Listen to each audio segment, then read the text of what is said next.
As an occasional vegan, that makes me really angry.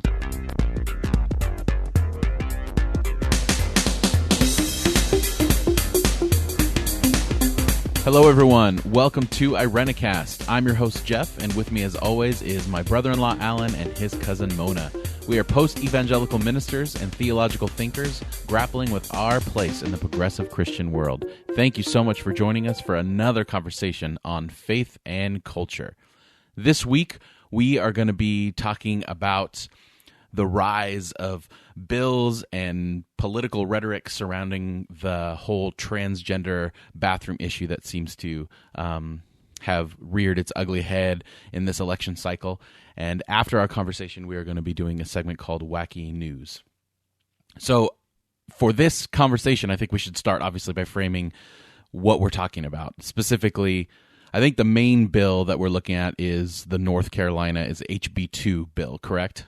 Yeah, so like Jeff said, we're talking today about, and this is very easy to get, confused with all the technical bill policy stuff, but we're going to try to make it an accessible conversation to talk today about a group of bills in several different states, mostly last year and now this year, that are systematically reversing civil rights or implementing vast protections for people who want to discriminate against particularly LGBTQ individuals, but this also goes to affecting minorities and people of different races and ethnicities too. So Alan and I were going to start by giving a brief overview of a couple of examples of these bills that have been really heinous. The most famous one recently has been North Carolina. And Alan, you were looking up stats on that one, right?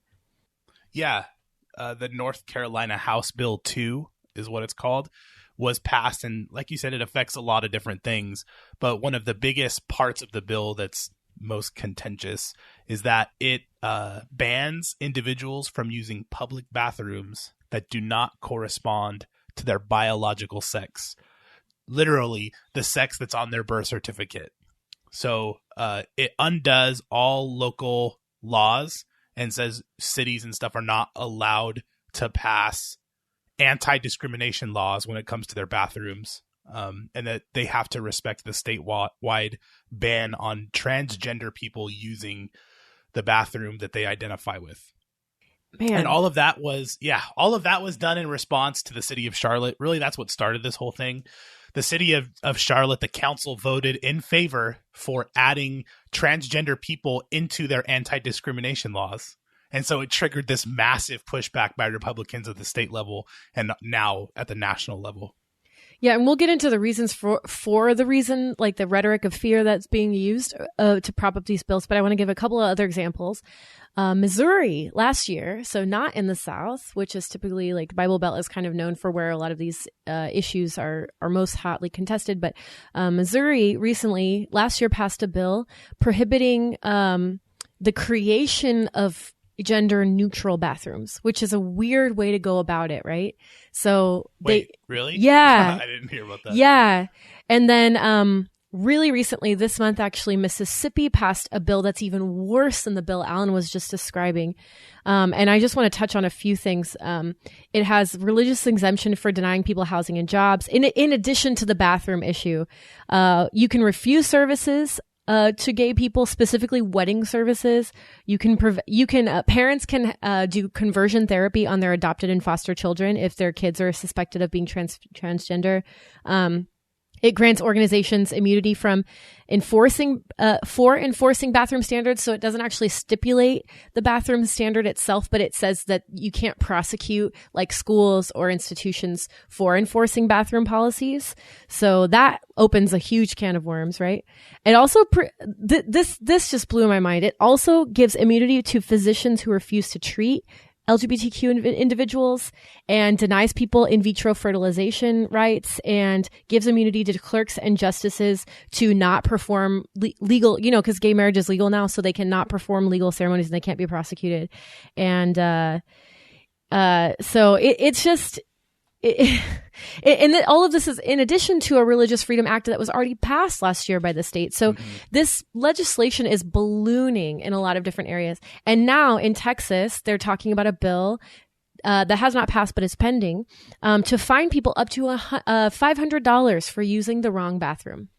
$500 for one bathroom use. So we're really talking about, in my opinion, a crisis of civil rights, and that is not often talked about actually, unless in my experience, unless it's people who are directly affected, right, by these policies, which is really sad. Yeah. So, and Tennessee has also moved forward a bill specific towards students, so in schools and campuses. It has not passed, but has moved forward to, you have to go to the bathroom that you are, not that you identify with, but you were born genetically with. Yeah, so how do they measure that is like the first question, because I was reading a bill that did not pass that got tabled, but it was presented in Indiana, that they were going to base this on people's chromosomes. Like, how in the world do you regulate people's chromosomes? I don't know what my chromosomes are. I mean, assume they're female chromosomes, but who knows? I could have an extra one dangling in there.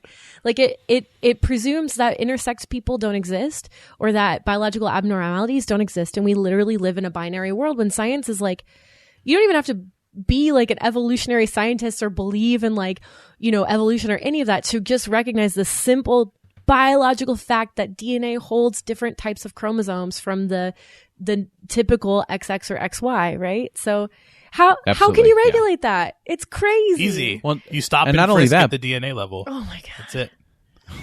But even the DNA level doesn't accomplish that. Like, you have, I've seen different statistics, but anywhere from 1 in 1,500 to 1 in 2,000 births are intersex or gender ambiguous. So that's, if you live in an area, I live in an area of about 150,000 people, that's anywhere from 75 to 125 people. Like, we can say like it's less than this percent, but I think that diminishes its effect, that there are groups of people who are genuinely affected by this. And even before this, we have a whole generation of people who were gender ambiguous, that all the doctor could do, or the parents, was, well, we'll just choose this gender for them. And then they go through their life and they realize that they're attracted to the same gender, and they come out as gay or whatever, and then realize, well, no, I'm actually attracted to the opposite gender, but because my gender was chosen for me, because it's a mess. And it's, especially in a country like ours that touts freedom of individual and creating space for everyone, this is, I don't even have the words. I mean, this is ridiculous to isolate that amount of people for something that most of the people that are making these laws are completely ignorant to the diversity among genders within all of this kind of thing. Yeah, absolutely. And so to get the language specific, so my trans friends are very adamant that we say gender assigned at birth. That's the language that the queer community currently prefers. So there's the gender you are assigned at birth. So like you said, Jeff, sometimes if a baby comes out and the gender is not clear to the parents or the doctor will just slap a gender on, or like sometimes talk to the parents, but sometimes not. They'll just decide that child is that gender. And often they'll give the child reconstructive surgery long before the child is even able to consent to that or not. That's very common. And like you said, Jeff, 1 in 1,000, like it's really likely that you know someone who's intersexed. So that, and then there's also transgender. So there's gender assigned at birth, and then that is not the gender that someone identifies with culturally or psychologically. And that's where you get transgender individuals. So, and that's separate from who you might prefer as a sexual partner. So there's sexuality and gender, they overlap in some ways, but they also don't. So like, I have a transgender male friend, so assigned female at birth, but is male, transgender, and that person dates men. So is that person gay? Is that person straight? Like, that's where it gets really complicated. So that's the thing. Regulating this stuff becomes at a point completely ridiculous. Yeah, and it's usually done with the rhetoric of fear.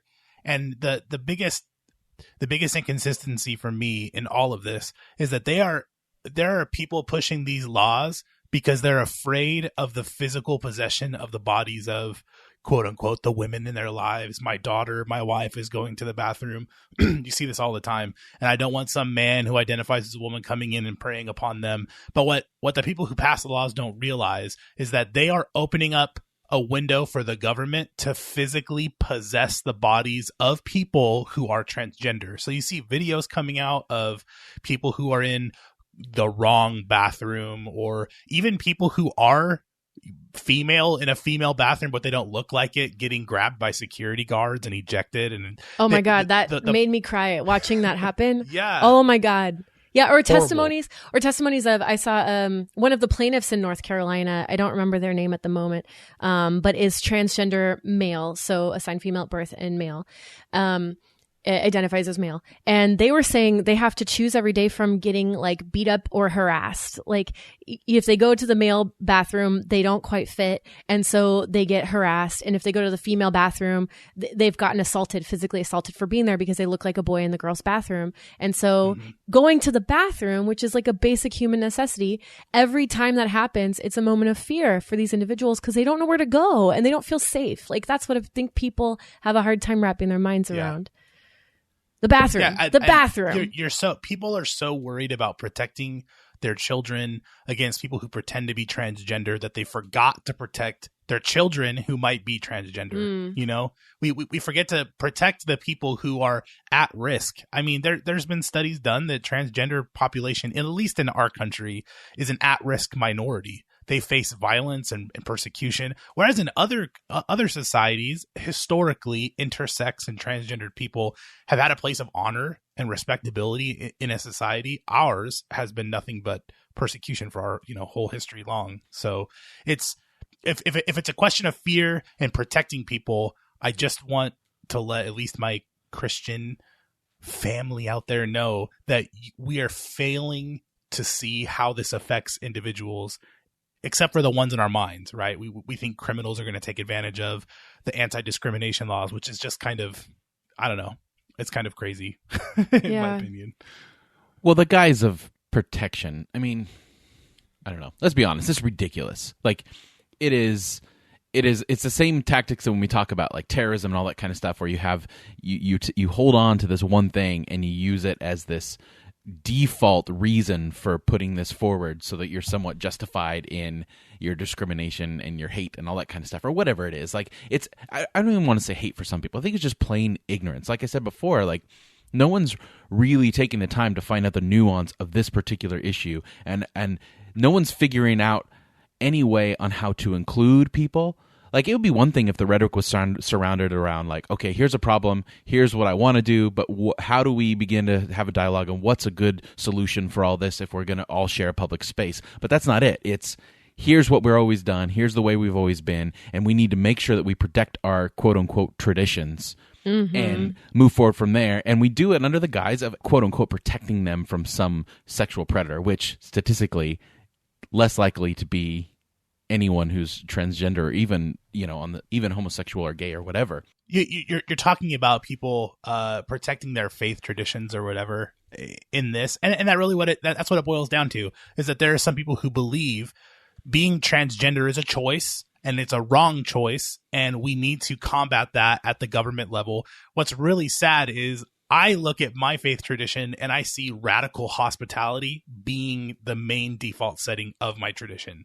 And so when I see my faith being used against people and used to support in hospitality, it drives me crazy. It makes me really angry. Well, and the harder and the tighter we hold on to specific definitions of what gender is, the more space we're creating for transgender, because we're saying this is what a male is, this is what a female is, and if you don't fit these categories, then you're forcing people into a place of other. Yeah. And so you're saying it's more liquid, and the more we put definitions and binaries out there, it's going to force people into these weird contested areas. Whereas if we looked at sexuality and gender being a little bit more fluid, it would benefit our whole society. Yeah, I mean, I think so. We've talked about two categories so far, and we've thrown around the word transgender. So just to get our definition straight. So intersex is someone who biologically does not fall into a binary. Transgender is someone who is assigned one gender at birth and has transitioned to a different gender.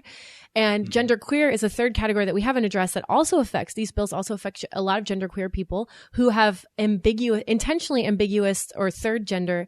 You might remember the interview we did with Nathan way at the beginning of the show last year. Someone who doesn't identify as male or female. Where do those people go? And what this bill does is it opens up individuals of any type that don't visually identify as the gender bathroom that they're in, as being policed. And the effect of this is that even if, okay, so let's even say that someone who is transgender or genderqueer, goes to a school where there's gender neutral bathrooms or there's gender friendly bathrooms, and goes to a church where there's gender neutral and gender friendly bathrooms, but they can't walk down to the local grocery store because they're not sure if they can go to the bathroom there. Like, that means that they're policing themselves and afraid to go out of known areas and explore their world because they're not sure if they're going to be discriminated against. Like, the amount of fear that this has fostered in these communities is unbelievable. And I have friends who've been affected by this and have told me how terrified they are that this could become that this is becoming a nationwide phenomenon. There's just certain places they can't go. Yeah. Go ahead. Rachel Held Evans talked about that exactly, how it's affecting the wider transgender community. She pointed to the fact that calls to suicide hotlines for transgender people have doubled since these bills have been passed, and all of the hateful online rhetoric and fear-based rhetoric have affected them. So it's really affecting real people, not the imaginary situations that we have in our minds. Because we can't have like overt hate speech for the most part. We do have it in this country, but like racism and sexism no longer look like the KKK wearing white sheets and parading around. You know what it looks like? Telling people through many means that they're not welcome here by simple measures like you can't even go to the bathroom and be considered a human being and and feel safe while relieving yourself, So I think it's really important to look at that as a microaggression as being indicative of a larger systemic problem that people have allowed themselves to be complicit in. So it's incredibly infuriating. The fear is that the community is going to be welcoming to people that you're not welcoming to.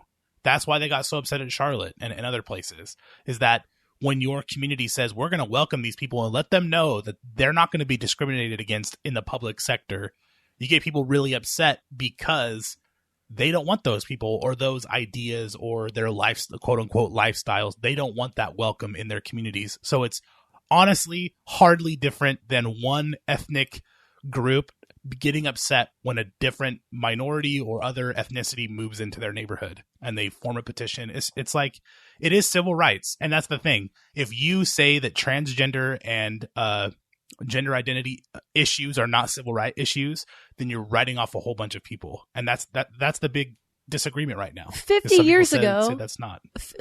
50 years ago, we had to pass an act by Congress that said that you can't block black people from using bathrooms and water fountains. And now we're in the same exact position, but the face of it has changed. Like, how is it different? How is it different? I've really been personally people challenged. Would say it's a choice. That's it. They would just say it's a choice. It's a choice to be transgender. Oh my God. I've been recently challenged on this too, because even in liberal land, right? I live in Boston, and I was recently having a conversation with a genderqueer friend of mine, and the school where we go to has implemented a gender neutral bathroom, which is awesome. So there's, most of the time in the building where our school is, there's male and female bathrooms, but they've sectioned off a corner of the first floor in a prominent place for gender neutral and wheelchair accessible bathroom. That's like a nice big space for people to be able to use if they don't fit into a binary. But amongst the student population, this has started jokingly being referred to as the poop bathroom because it's private and it's a place where you can go be alone and not have to be in a stall or a urinal to do your business. And this genderqueer person was talking about how hurtful that was to them because they felt like it was a long fight to get that space, and they felt very respected, like it was a symbol for them of safety, and to have it be degraded as just calling the poop bathroom, that people just go in there to have, to basically appropriate that space for themselves and not recognize that people need to use it if they're genderqueer. That was very hurtful for them. So even in liberal circles, I think civil rights can be complicated too, That's why anti-discrimination laws are important. Right? You said 50 years ago, it was important to address some radical problems our country had. Yeah. That were very obvious, and we're facing it right now. And unless you think gender identity or the sexual preferences that you have are completely your choice, I would like you to just choose the opposite for a day. You know what I mean? Dress and drag? Close your eyes. Yeah. Well, I mean, some people say, being this way is a choice. And my retort to that is like, did you choose who you were attracted to? No. Did you choose how, you express your identity or how your gender makeup, affects you in the world? No. And it's the same thing with beliefs. I feel like people say belief is just a choice or this is just a choice. And if you close your eyes and pretend you're on a roller coaster, you can't convince yourself that you're on a roller coaster. You know what I mean? So really what people are doing is they are asking if you are for these bills, if you are for making transgender people the other, the outsider, the unnormal, the wrong, or whatever, what you are doing is you are asking people to go against the things that they believe to make yourself comfortable. And that history is very unfortunate. Okay, so just to counter argue though, that's where people say like, we have to protect our women and children, So let's talk about that I want to revisit that for just a sec, because I think that would be the first response, Alan, to what you just said. There are no known instances of people dressing up in transgender in order to assault somebody of the opposite sex that we really know of. Like, it's not a problem now. And so the idea that you can preventatively prevent crime through these bills, like that's the foremost rhetoric that's pushing these things through, that we have to prevent these evil things from happening, but they haven't happened in the past. So what makes us think that they're going to happen in the future? It's, yes, public restrooms can be sites of assault, but oftentimes it's not. It's never been known to be a transgender person. Then that's the thing. Like, transgender people are often confused horrifically for pedophiles and predators. And actually, statistically, the rates of predator behavior in those communities are much lower than the national average, much lower, including domestic violence, like in lesbian communities. I mean, there's so many weird myths about communities of people of different genders and sexualities that really. But if you tease that out more, it's not what a lot of people are saying. To my knowledge, the people who pass these bills and support them are not saying transgender people will come into a bathroom and assault someone. What they are saying is males who are straight and who are cisgendered, which means they identify with the birth sex that they were assigned at birth. They will take advantage of laws that allow them to go into female restrooms to do predatory behavior. So it's like nobody's really saying transgender people are going to create crimes. It's that people who are not transgender are going to use this law in their favor. And okay, what I so want to say prosecute to that them for is doing like, that. I know. Right? What I want to say that is if somebody still commits a crime, but they're using anti-discrimination to do it, it's still a crime. You know what I mean? Like, crime is going to happen literally no matter what. That's the rhetoric that the same cohort of people say about gun control and carry concealed permits, right? Like, everyone's always going to have a gun. The criminals will always be using it, whatever. And my response is the same thing, I guess. You're going to have voyeurs and people who do inappropriate things, criminal activity, whether these bills pass or not, right? It's going to happen, and prosecute that crime. But don't use that as a basis to deny people civil rights. That's the real issue. Yeah, I want to make mention, though, that actually there is evidence to suggest, I've been doing a lot of research lately on crime and criminal justice for my schoolwork, but there's evidence to suggest that something called the brutalization effect comes into play with legislation. And an example of the brutalization effect, basically what it means is that legislation can sometimes cause the crime that it's seeking to rout. So, for example, in the state of New York, there's a direct correlation that every time someone is put to death under capital punishment, under the death penalty, there are additional homicides that month. Like, on average, there are always additional homicides in the state.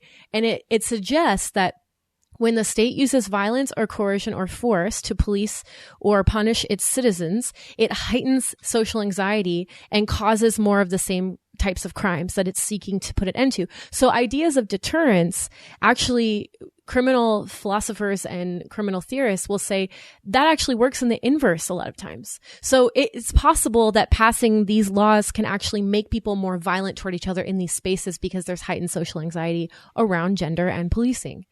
So that has to be true. Is the brutal? Yeah, the but that's the brutalization problem. effect. That's the problem. Is that our lawmakers, politicians, are not are not lawyers. They're not studying law. They're studying on how to bring up their poll numbers. They're studying to do this. I mean, if we are so behind just in lawmaking when it comes to technology, like an iPhone that has a manual and specific ways on how to operate this piece of system, like how much more behind are we when it comes to these new nuances of how people live and who they are in and out? And that's the problem, is that we're not looking at, like, we're relying on laws to solve these problems for us, but all it's going to do is create more problems because these laws can't enact nuance. Like, what do we do in our society when we need to create an environment, a culture, not a law and a set of rules? Yeah, there's a famous thought experiment created by a guy named John Rawls, who's a political theorist.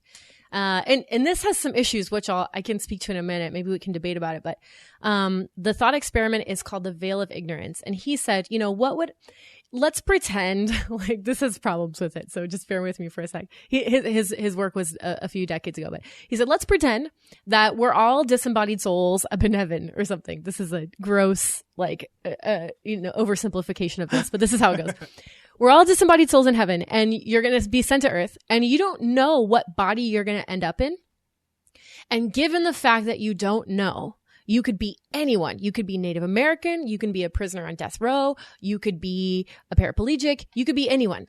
You could be the president. You could be anyone with any skin and any ability and any location.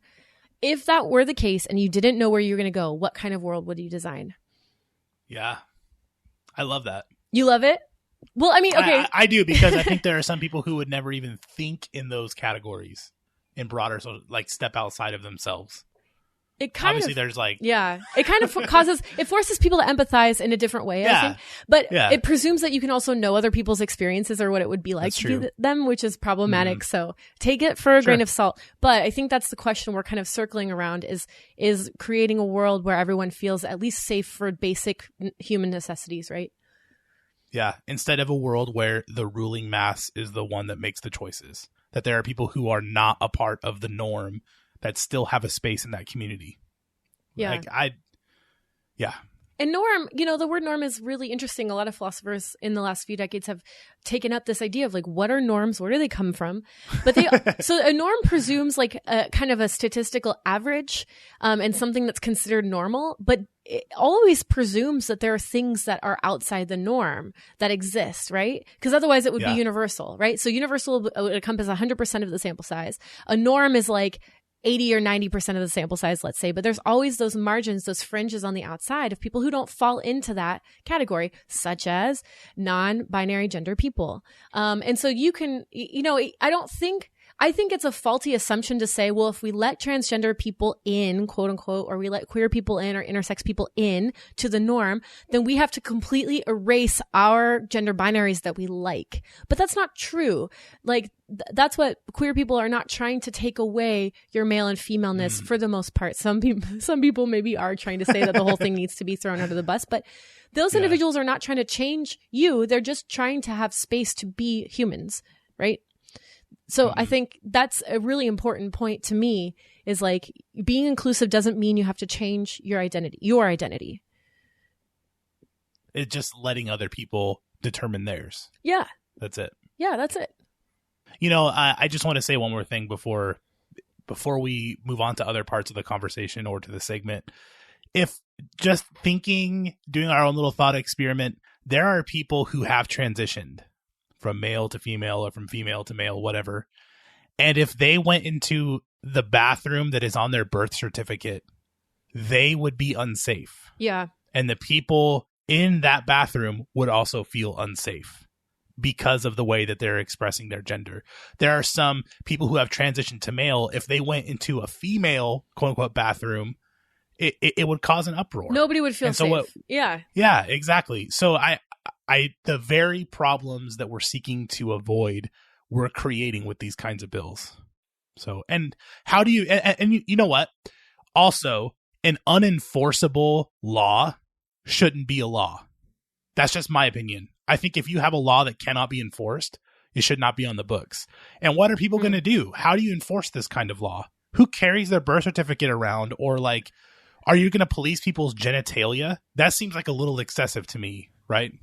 That seems like, or that is so invasive to enforce that it violates other laws. You know what I mean? Yeah, Like there's absolutely. Yeah. So let me ask you security. guys. I've heard some people saying, well, the answer maybe is just to do away with all gendered bathrooms and have all gender bathrooms neutral. Like, how would you guys feel about using a stall next to a lady? Would that make you really uncomfortable? Some people are like viciously uncomfortable with this.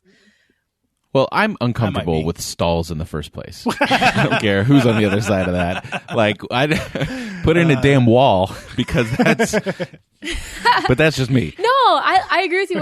When I go into a really nice restaurant, right, and they have like actual walls and an actual door to the stall, it's like heaven. It's like my own little room to like, you know. I can tell you why it makes me feel uncomfortable. I enjoy the privilege at like baseball games of just going straight into the bathroom when all the ladies have to wait for like an hour. Okay. I do. Okay, yeah. Except for in baseball games, you have to piss into a trough. That is true. With It's like a big bathtub. a bunch of other Ew, people a there. trough? That's nuts. Yeah, It's a trough. I started, it's disgusting. we had those in kindergarten. Ew. And now you basically find them at baseball games or old churches. Yeah. That's nasty. It's not a urinal. It's a trough. I'm still trying to It's understand. a giant trough. It's a giant trough that everybody pees into. Yeah. Ew. That exists. I just think that if we're thinking about like the designs of bathrooms, like you go into let's use a large department store as an example. You know, you have this row of sinks and you have this row of stalls, and if you're in a male bathroom, you have a row of urinals and all that kind of stuff. First of all, why do we even need urinals? Just do away with it. Doesn't make any sense. We could just do the same thing on the other thing. We don't need a specialized thing for standing up, and just make small airport sized bathrooms with individual doors, individual rooms, the size of a closet that just goes around, and you just pick a door that's open. Well, I don't understand the problem with that, because it's not like you need this huge luxurious space, except for maybe like a Wheelchair access. someone who's disabled. Yeah. Yeah, at the end it's a little bit larger. but it costs but, like, more to do that. I don't think it would. I honestly, we have a really smart people that are architects, and they come up with all these amazing things on how to redesign things for way cheaper. And it's not like we need to put a lot of money and time like with all the other stuff. Like how I can't imagine that it's cheaper to put in a stainless steel stall than it is to put in a wall with drywall and wood. Like just the materials alone, it's less expensive to do that. I can't imagine it's cheaper to fight all these stupid, costly legal battles with all these lawyers making buku bucks and all these policymakers making buku bucks. And actually, North Carolina, a bunch of companies have left, and they've lost business, and their economy's taken a huge hit because of this bill. So I can't imagine that would be less cost effective than just building bathrooms, like you said, Jeff, where everybody feels comfortable and you have your own space. Like it's not that big of a deal. What you're saying is direct your fear in the right direction. If you're concerned about people being criminalized in public bathrooms, be a part of a solution that doesn't nitpick at a tiny group of people and these fanciful scenarios of what might happen. Look at what actually happens, and get upset and make changes that are going to benefit all kinds of people. Because the truth is, there are female pedophiles. There are boys that are criminalized in bathrooms by men. And if you're worried about all that stuff, go ahead and fight it. Get upset and make some changes. But this, what we're doing right now is hurting people. Yeah. And it's not curbing a crime wave. It's not like there's this giant crime wave of people who are, like you said, dressing up as transgender or using some sort of loophole. No, we don't have any instances people. of that. It's not a crime wave. No, it's not a response to a crime wave. Yeah, it's not. It's not. So it's wrong-headed. So if you're listening right now and say, your church on Sunday or your place of business doesn't have a gender inclusive bathroom, go check out the bathroom situation. Would someone who doesn't fall into a gender binary feel comfortable visiting your church? And would they feel welcome? Those things, those material provisions are, like you said, Alan, part of radical hospitality. And that could mean so much to someone to be able to come to a place where they feel like they can be safe and be comfortable. So absolutely. And if you think this is just a funny topic, you're going to post memes online and you're going to make some sort of comment and say, I'm going to stand at the front of my bathroom with a gun while my wife and my daughter go in there and blah, blah, blah, blah, blah.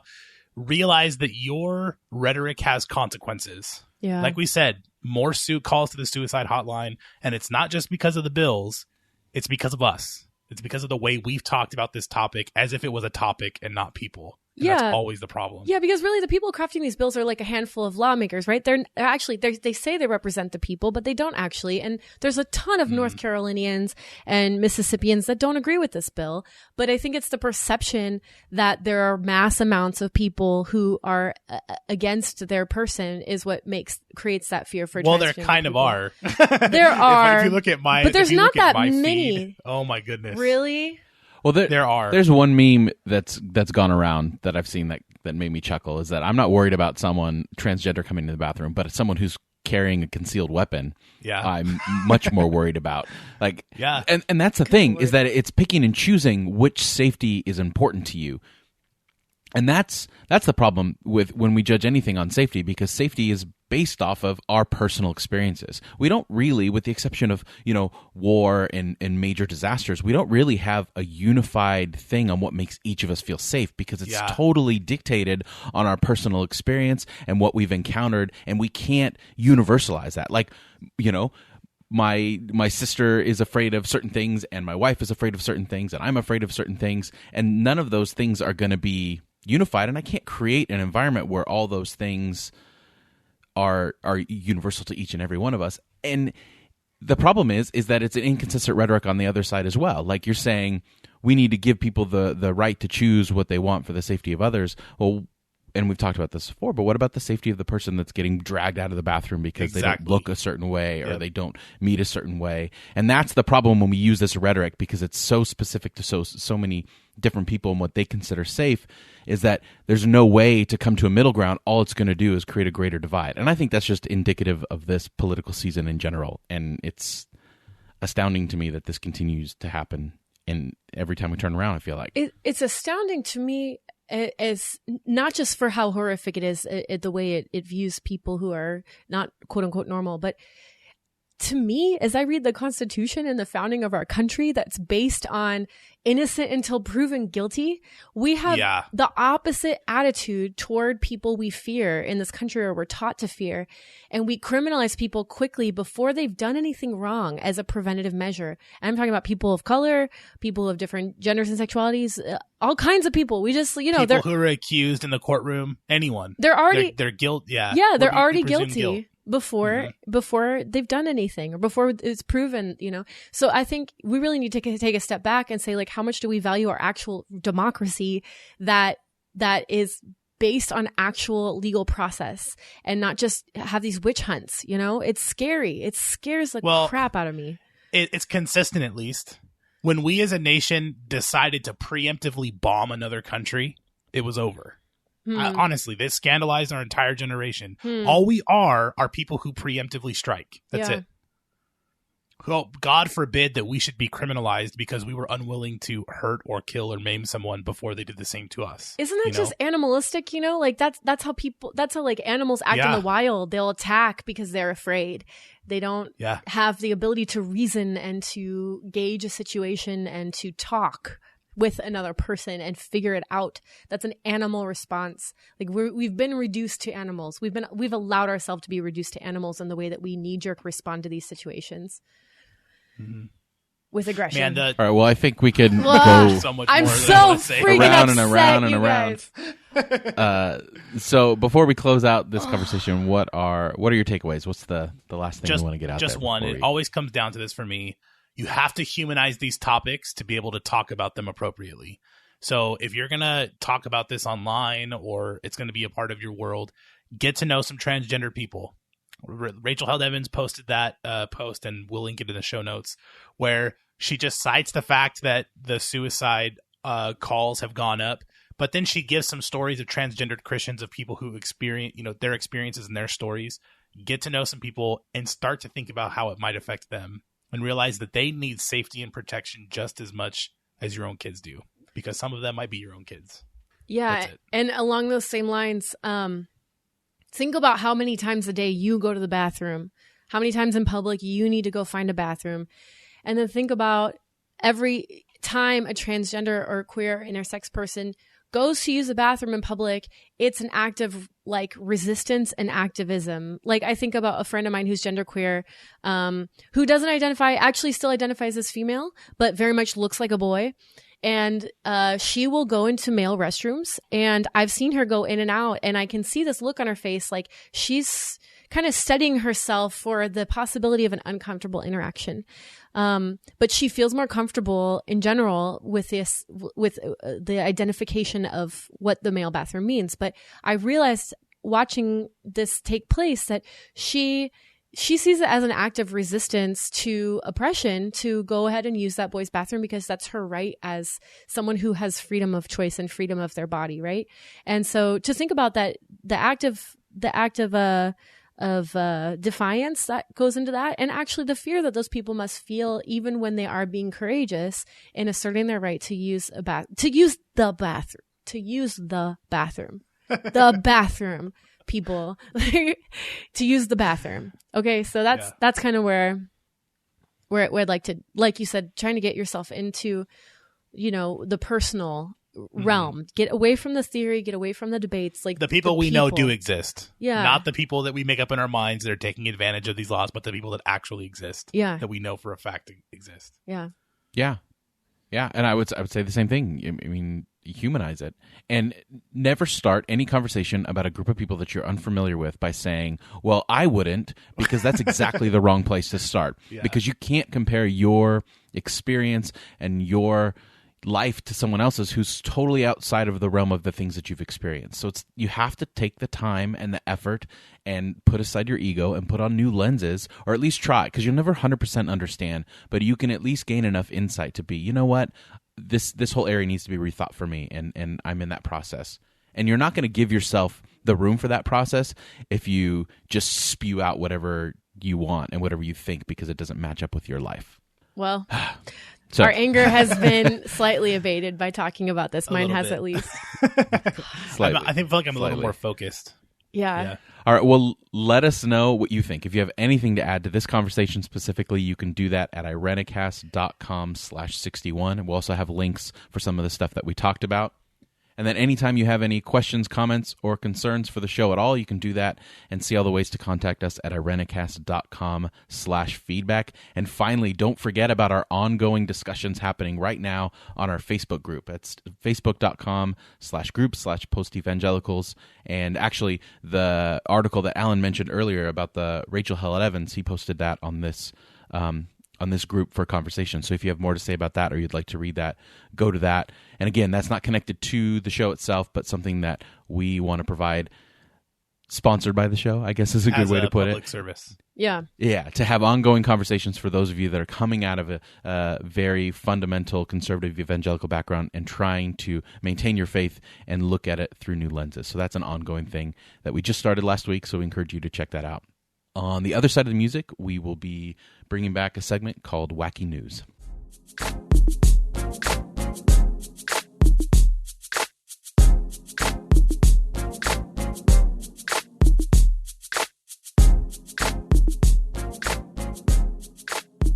This segment first appeared, I think we did this back in episode 18, our episode on heaven and hell. So basically how this works is pretty simple. We've each found 2 wacky news stories, or news stories that we find mildly to extremely hilarious, and we figured it would be a good way to share and riff and all that kind of stuff. I remember one of Mona's from that episode. She talked about firemen hosing off Randy Bulls, and it's been in my mind ever since. I'm glad I could make you think about Randy Bulls for an extended period of time. Thank you. I think that episode, that was the first time that at least 2 of us were in the same room. Mona, you were here for that one, right? Oh, yeah, I was. Yeah. You were. And I got to play with the girls. That was so fun. Yeah. Okay, so Wacky News Part 2. This was on my request because after getting so pissed at the last part of the episode, we need to do something like very silly. So yeah. Can I go first? Yes, you may. I would like to share with you 2 recent, what I will call yeastivations, which are innovations of the yeast variety. The first, you guys, is that in Gisborne, Australia, there is a brewery making beer out of the yeast harvested from belly button lint. Wow.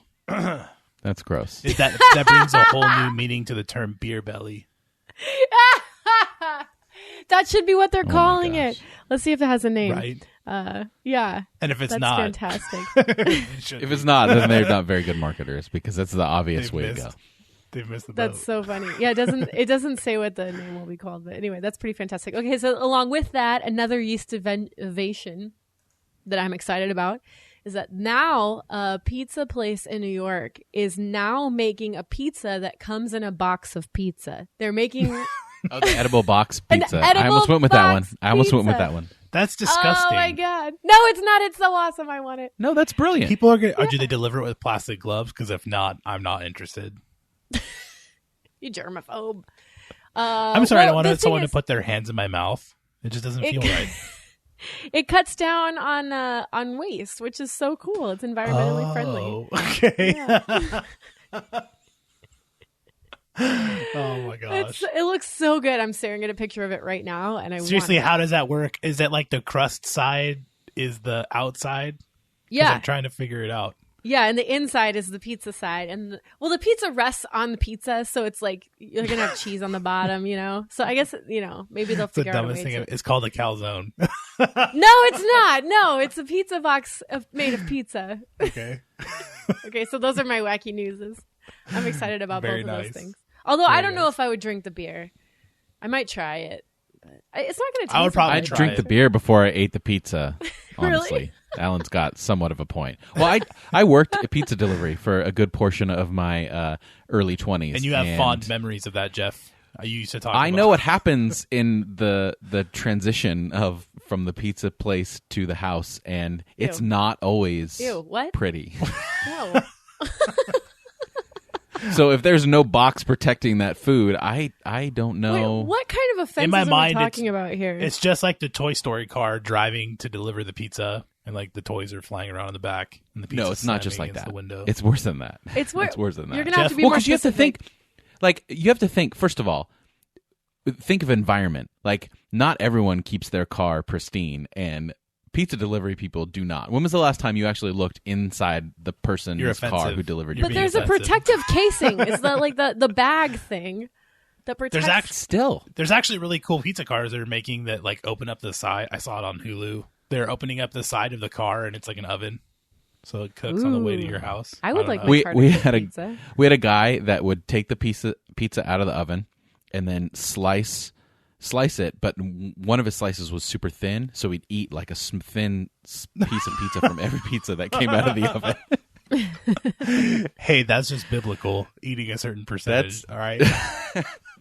Well, anyway. Okay, All right. my wacky news. One would be there's an ancient monk who was like 94 years old in 2012. He was put in a pottery jar. This is like a religious thing. They will take monks who are meditating in a certain position, and this has been going on for a really long time, and they will encase them in pottery when they die. And this person just got removed from a pottery jar and covered in solid gold.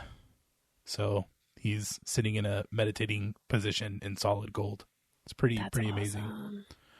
I read a couple books about like what happens to bodies after they die, and like the dying process, and then also the process of burial and cremation and stuff like that. It was really interesting, and so it's just been on my mind, and I would think that being encased in solid gold forever is a good way to go. You know what I mean? Yeah, seriously. Yeah. I always used to say that when I died, I wanted to be encased in a statue of myself. You have been saying that, Jeff. You said that a long time ago. Oh my god! Just because I hope, and this is the only reason that I want to do it, is that I hope that one day I remember some rambunctious teenagers will be vandalizing a cemetery or something and accidentally break my statue, and my corpse falls right on top of them.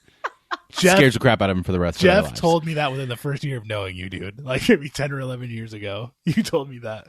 That's You know what'd be awesome. extra cool is if somehow they like just use your skeletons, but then like did paper mache on top of it. Did that just get too dark? Like as an art project? I don't understand. Okay. My second one that I was going to talk about, and I do have to say it real quick. I just came across a practice called gardening. This is where you garden in your car. What? People I thought you will were gonna say in a plant cardigan. gardening. People will plant like really water-saving gardens, like some cactuses. Although it seems a little dangerous, in like their dashboard or like the area above, the passenger side where there's like this flat area. They will plant a garden. Oh, that's nice. Okay, so when you said cool. that, you know what I thought of is like, you know how in polo people like ride horses while they're like, slapping the ball. I thought of like gardening, like you have a hoe and you like hang it outside your car window and you like shovel things while driving by your garden. You mean plowing? Plowing with your car. Yeah, With your car. Yeah. Wait, was that your second news story? Did you jump the gun and just take your second turn right away? She did too. No, I did not. No, she They went didn't. together. They were both yeast related. I did a mashup. Clearly. Oh, shoot. Well, there you go. I still have another one. in the pocket. But I want to hear from Jeff first. Yeah, so I shot the gun. Sorry. Cardin was it. I like that. I'm going to do it, and I'm going to end up with like a cactus in my eye when I get into an accident. Yeah, but, you need to fix that properly. Get some epoxy. I will endure some risk to be around plants, so I'm fine. I'm not going to say anything. All right, Jeff. All right, so usually we are very concerned with shortages. Like here in California, we have a drought, we have a water shortage, but we have another crisis in America, and it's not a shortage, but we have a stockpile of cheese. Really? Really? It's true. Yeah. We have too much cheese. We have too much cheese. The stockpile of unsold cheese has swelled to more than 1.2 billion pounds. So this is like cloudy with a chance of meatballs for real life. Like there's just an island somewhere. That makes me happy and sad that it's just sitting around somewhere not being loved. Like, you need to get that cheese to the people. As an occasional vegan, that makes me really angry, but I'm not going to go there. I'll just let the... You can't get angry if you're an occasional vegan. That's not a thing. Yes, it is. Yes, it is. They call it a flexitarian, okay? That's what it is. Yeah, but you can't be outraged. Like, you're not allowed. You have to pay your dues for that. I ate cheese today, but I'm angry that it exists, okay? I can be an oxymoron. I'm allowed to be. Well, you can make the argument that it's vegans' fault that we have too much cheese. Not enough people because they're not eating it. Wow. It's true. It's this almond milk craze has ruined our country and given us too much cheese. That's the only explanation for seriously, I won't get into it because it's supposed to be wacky and not serious. But cheese, it's okay. whatever. So no, the next let's one. not get into it. All right. Look up the reasons why it's bad. Okay. And no, I don't know. I'm not educate yourself. I like cheese a lot. Me too. I fancy cheese though, where the animals are treated nicely. So don't worry. Right. Okay. The title is Shh. Ignorance is bliss, my friend. Ignorance is cheesy bliss. You're right. The title of this news story is New York man slugged by stranger for looking like Shia LaBeouf. Hey, that deserves a punch to the face, just in and of itself. A New York man, April 27th, New York. A New York man was punched in the face by a stranger at a train station, and his assailant told him the attack was because he looks, quote, exactly like Shia LaBeouf. That was it. Understandable. Okay. Man, can you imagine just being punched for just looking like someone else? That's so crazy. Oh, that's wonderful. And I love Shia LaBeouf. He victim, does a lot of weird things. The victim said, I want to know what Shia LaBeouf did to him. He created Transformer movies. He must have done something awful. Yeah. Mm-hmm. It's so funny. Shia LaBeouf actually visited my youth group when I was a kid. Really? No joke. To do what? I grew up in I grew up in a really small town, and our youth group was really small and up in the mountains in a desert in California. And I guess he had a grandfather that lived in the area, and we're talking a town of less than 6,000 people. And I was gone for a couple of weeks, and while I was gone in junior high, Shia LaBeouf came and visited for real and made friends and caused some drama with people. There was a couple girls who liked him, and maybe things got weird. Maybe it was this guy. Maybe it was this guy who looked like Shia LaBeouf, and Maybe now he's so. getting punched for it after the fact. Anyway. All right, Jeff, what's your last one? All right. Well, I don't know if either of you have an extra $1,300 laying around.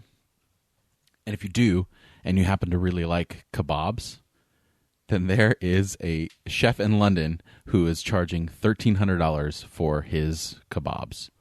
What? Why? Yes. Is he using Do like they have mammoth meat from superpowers? 1,000 years ago or something? Do they allow you to fly? Well, the Mammoth kebabs are meat? made using, Oh my God. I don't know, I think it's a wagyu beef or something like I don't know how to pronounce it. Wagyu? 25-year-old vinegar and a mix of fine ingredients. Like It just has a mix of yeast- fine ingredients. yeast from someone's belly Yep. button thrown in there Yeah. somewhere. From Yeah, Shia LaBeouf's maybe belly that. button. $1,300. That's a lot of money for one kebab. That's so much money. It is.